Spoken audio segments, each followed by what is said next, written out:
तर रामराम मंडळींनो, मी तुमचा दोस्त आणि होस्ट अभिनंदन तुम्हा सर्वांचं अगदी मनापासून स्वागत करतो आपल्या यूट्यूब चॅनलवर, ज्याचं नाव आहे कुबेर मराठी. मित्रांनो, आज आहे 7 ऑक्टोबर 2024 आणि सकाळचे 6:57 या ठिकाणी झालेले आहेत आणि तुमचा भाऊ तुमच्यासाठी हा व्हिडिओ रेकॉर्ड करत आहे. तर आजच्या व्हिडिओमध्ये तुमच्या भावाने तुमच्यासाठी एक असा स्टॉक घेऊन आलेला आहे ज्याच्यामध्ये एका वर्षाच्या अंतर्गतच 250%पेक्षाही जास्त रिटर्न्स या कंपनीने दिलेले आहेत. म्हणजे फक्त IPO येऊन फक्त 1 वर्ष झालेलं आहे आणि तरीसुद्धा कंपनीचे जे काही रिटर्न्स आहेत ते 250%च्या पेक्षाही जास्त या ठिकाणी आपल्याला बघायला मिळालेले आहेत. सो ही कंपनी कोणती आहे त्याविषयी सविस्तररित्या माहिती घेऊया आणि त्याचसोबत सध्या आणखी एक अनाउन्समेंट अशी झालेली आहे की कंपनीने 5:10चा स्प्लिट या ठिकाणी अनाउन्स केलेला आहे. म्हणजे जर फेस व्हॅल्यू याची 10 रुपये आहे ती आता 5 रुपये होणार आहे. म्हणजे जर एक शेअर तुमच्याकडे असेल तर आता ह्या कंपनीचे 2 शेअर्स तुम्हाला ह्या ठिकाणी मिळणार आहेत. सो जर स्प्लिट झाला असेल कोणत्याही कंपनीमध्ये आणि कंपनी फंडामेंटली स्ट्रॉंग असेल तर लॉंग टर्ममध्ये काय होतं, लिक्विडिटी वाढल्या कारणाने त्या स्टॉकमध्ये आणखीन जास्त गेन्स आपल्याला मिळतात. सो ह्या स्टॉकमध्ये आपण गुंतवणूक केली पाहिजे का, रेकॉर्ड डेट काय असणार आहे ह्या स्प्लिटची, ह्या सर्व गोष्टींविषयी सविस्तररित्या माहिती घेऊन पुढे जाण्याआधी तुम्हा सर्वांना एक विनंती, चॅनलवर नवीन असाल सो चॅनलला सबस्क्राईब करा, व्हिडिओला लाईक करा आणि आपल्या मराठी बांधवांपर्यंत हा व्हिडिओ नक्की शेअर करा, कारण तुमच्या भावाला तुमच्या सपोर्टची सध्या नितांत या ठिकाणी गरज आहे. सो मित्रांनो बघा, ज्या स्टॉकबद्दल माहिती घेणार आहोत त्याचं नाव आहे सेन्को गोल्ड लिमिटेड. अर्थातच कंपनी काय करते, ज्वेलरी मेकिंग कंपनी आहे. 1429 रुपये मित्रांनो क्लोजिंग प्राइस होतं मागील आठवड्यामधलं. आणि जर तुम्ही या ठिकाणी बघितलं तर लॉंग टर्ममध्ये मला वाटतं की 2023मध्ये ह्याचा IPO आला होता जुलै 2023मध्ये आणि एका वर्षाच्या अंतर्गतच जे काही रिटर्न्स या ठिकाणी दिलेले आहेत ते 252% रिटर्न्स कंपनीने आपणाला दिलेले आहेत. आता कंपनी मित्रांनो करते काय, कंपनी ह्या ठिकाणी एक ज्वेलरी मेकिंग कंपनी आहे. डायमंड, गोल्ड, प्लॅटिनम ह्यांसारखी जी काही ज्वेलरी आहे ती बनवण्याचं काम ह्या ठिकाणी कंपनी करते आणि ती सेल आउट करण्याचं काम कंपनी करते. एक गोष्ट मला चांगली वाटली की कंपनीचा जो प्रेझेन्स आहे तो ऑनलाईन प्रेझेन्स आहे. म्हणजे कंपनी काय करते, आपले सगळे प्रोडक्ट्स ऑनलाईन विकण्याचं काम ह्या ठिकाणी करते. ह्यांचे कोणतेही रिटेल स्टोअर्स ह्या ठिकाणी नाही आहेत, जी एक चांगली गोष्ट आहे. कारण जर रिटेल स्टोअर्स मित्रांनो रन करायचे असतील तर त्याची जी काही मेंटेनन्स कॉस्ट आहे ती खूप जास्त हाय असते. आणि गोल्ड ज्वेलरीसारखा जो काही बिझनेस आहे किंवा गोल्ड, डायमंड, प्लॅटिनम ज्वेलरी जी आहे त्याच्यामध्ये प्रॉफिट मार्जिन्स काय असतात, फार जास्त लो असतात. आणि त्यामध्ये जर इतकी मोठी मेंटेनन्स कॉस्ट यांना बेअर करावी लागत असेल तर हे बिझनेस काय होतात, जनरली लॉंग टर्ममध्ये फेल होतात, असं आपल्याला या ठिकाणी पाहायला मिळतं. आता तुम्ही बघू शकता मार्केटमध्ये असे बरेचसेच स्टॉक्स लिस्टेड आहेत जे काय करतात, ज्वेलरी बिझनेस करतात आणि त्यांचे फंडामेंटल्स एकदम जास्त खराब ह्या ठिकाणी झालेले आहेत. ओके, आणि गोल्डचा जो काही बिझनेस असतो मित्रांनो तो खूप जास्त चढ उताराचा बिझनेस असतो, कारण गोल्डचे दर जे असतात किंवा सिल्वर, डायमंड यांचे जे काही दर असतात ते वर खाली होत असतात. आता ह्या ठिकाणी आपण फंडामेंटलचा विचार केला तर आपण फंडामेंटलचा विचार करून पाहू की ह्या स्टॉकमध्ये आपण गुंतवणूक केली पाहिजे का, कारण ह्यामध्ये जो आपल्याला स्प्लिट मिळणार आहे त्याचा आपल्याला बेनिफिट मिळू शकेल.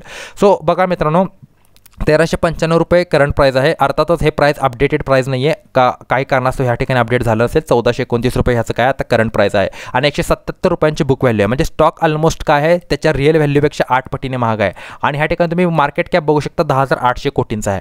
म्हणजे एक मिड कॅप कंपनी असून सुद्धा 8 पटीने काय ह्याचा स्टॉक जास्त व्हॅल्युएशनवरती काय करतोय, ट्रेड करतोय. आणि 50चा ह्या ठिकाणी मित्रांनो PE आहे. आता बघा मित्रांनो, लार्ज कॅप कंपनीसुद्धा 50 ते 60च्या PEमध्ये आपल्याला मिळतात. ओके, आणि ही तर एक मिड कॅप कंपनी आहे, त्याचा ऑलरेडी PE 50 आहे आणि त्याचबरोबर मित्रांनो 8 पटीने स्टॉक काय त्याच्या रिअल व्हॅल्यूपेक्षा महाग आहे. म्हणजे सगळ्या गोष्टी इथंच क्लिअर होतात आपल्याला ह्यामध्ये गुंतवणूक केली पाहिजे का नाही. ठीक आहे, कारण स्टॉक ऑलरेडी ओव्हर व्हॅल्यूड आहे. मार्केटमध्ये जर करेक्शन आले तर स्टॉकमध्ये खूप मोठी करेक्शन ह्या ठिकाणी येऊ शकते. रिटर्न ऑन कॅपिटल एम्प्लॉयड आणि रिटर्न ऑन इक्विटी जर बघितलं तर अनुक्रमे 13.8 आणि 16.3% आहे, जो की एक चांगला ह्या ठिकाणी रिटर्न आहे. कंपनी चांगल्या पद्धतीने बिझनेस रन करते असं आपल्याला ह्या ठिकाणी दिसतं. आणि फेस व्हॅल्यू 10 रुपयाची आहे, जी स्प्लिट झाल्यानंतर फक्त 5 रुपयाची ह्या ठिकाणी राहणार आहे. आता इतर फंडामेंटल्सचा आपण पटपट विचार करूया, जास्त वेळ आपण दौडायला नको. अर्थातच सगळ्या गोष्टी पहिल्याच टप्प्यामध्ये क्लिअर झालेल्या आहेत की आपल्याला इन्व्हेस्टमेंट केली पाहिजे का नाही, पण तरीसुद्धा आपण काय करूया, इतर गोष्टींचा जरा विचार करूया. आता बघा, कंपनीचे सेल्स वाढते 2200 कोटींवरून डायरेक्टली आता 5341 कोटी सेल्स या ठिकाणी झालेले आहे 2018 पासून. आणि नेट प्रॉफिटचा विचार केला तर 72 कोटींवरून डायरेक्टली आता कंपनी 214 कोटींचा नेट प्रॉफिट ह्या ठिकाणी ह्यावर्षी या कंपनीने केलेला आहे. आता बघू शकता कंपाऊंडेड सेल्स ग्रोथ 16% आहे आणि कंपाऊंडेड प्रॉफिट ग्रोथ 20% आहे गेल्या 5 वर्षामध्ये, जी की खूपच चांगली ह्या ठिकाणी सेल्स ग्रोथ आणि प्रॉफिट ग्रोथ आहे असं आपल्याला ह्या ठिकाणी म्हणावं लागेल. मग कंपनीचे फंडामेंटल्स ह्या ठिकाणी सध्या आपल्याला खूप चांगले दिसत आहेत. ओके, आणि इक्विटी कॅपिटलचा विचार केला तर 78 कोटींचं इक्विटी कॅपिटल आणि रिझर्व्समध्ये 1299 कोटींचे रिझर्व्स आणि ह्या ठिकाणी 1756 कोटींची कर्ज आणि फक्त 13 कोटींची ह्या ठिकाणी इन्व्हेस्टमेंट आहे. सो बॅलन्स शीटमध्ये थोडीशी कंपनी मार खात आहे असं मला वाटतंय, कारण बघा बॅलन्स शीट थोडीशी वीक वाटते. म्हणजे असं म्हणत नाही की फार जास्त वीक आहे, आहे, पण थोडीशी काय बॅलन्स शीट वीक आहे असं मला या ठिकाणी वाटत आहे. आणि स्टॉक एक तर खूप जास्त ओव्हर व्हॅल्यूड आहे, त्यामुळे जर मार्केटमध्ये क्रॅश आला मोठा तर या ठिकाणी स्टॉकमध्ये सुद्धा काय होऊ शकतो, एक मोठा क्रॅश या ठिकाणी एक्सपेक्टेड आहे सध्या. ओके, आता प्रमोटरची होल्डिंग बघा 68% प्रमोटरची होल्डिंग आहे. FISची होल्डिंग 7.72% 10.46% DISची होल्डिंग आहे. आता तुम्ही म्हणाल की ह्या ठिकाणी तर होल्डिंग खूप चांगली आहे DISची, FISची आणि प्रमोटर्सची, तर मग हा स्टॉक इन्व्हेस्टमेंट करण्यासाठी का योग्य नाही आहे. तर मित्रांनो हे बघा, FIS आणि DISची होल्डिंग जास्त आहे म्हणून आपण कधी त्यामध्ये इन्व्हेस्टमेंट करायची नाही आहे, कारण FISमध्ये इन्व्हेस्टर्स कोण आहेत हे पण बघणं फार जास्त गरजेचं आहे.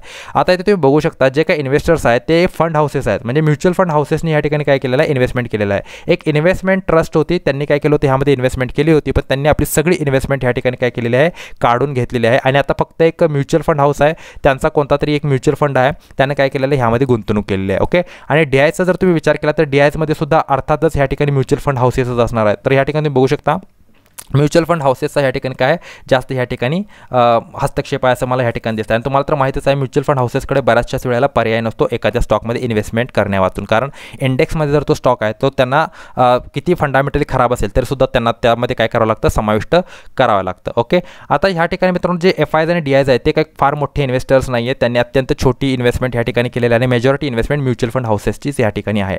सो माझ्या मते स्टॉक खूप जास्त ओव्हर व्हॅल्यूड आहे. सो बेटर वे की ह्या स्टॉकपासून थोडंसं लांब राहा. कोणता तरी दुसरा स्टॉक जर ह्या ठिकाणी आपण ह्या ठिकाणी रिप्लेस करू शकलो तर त्याविषयी मी व्हिडिओ नक्की बनवेन. सो आशा करतो मित्रांनो व्हिडिओ आवडला असेल, माहिती आवडली असेल, व्हिडिओ आवडला असेल तर व्हिडिओला लाईक करा, शेअर करा, चॅनलला सबस्क्राईब करा. तोपर्यंत द्या मला परवानगी, भेटतो पुढील व्हिडिओमध्ये. Good bye, take care and a good time. Thank you very much to all of you.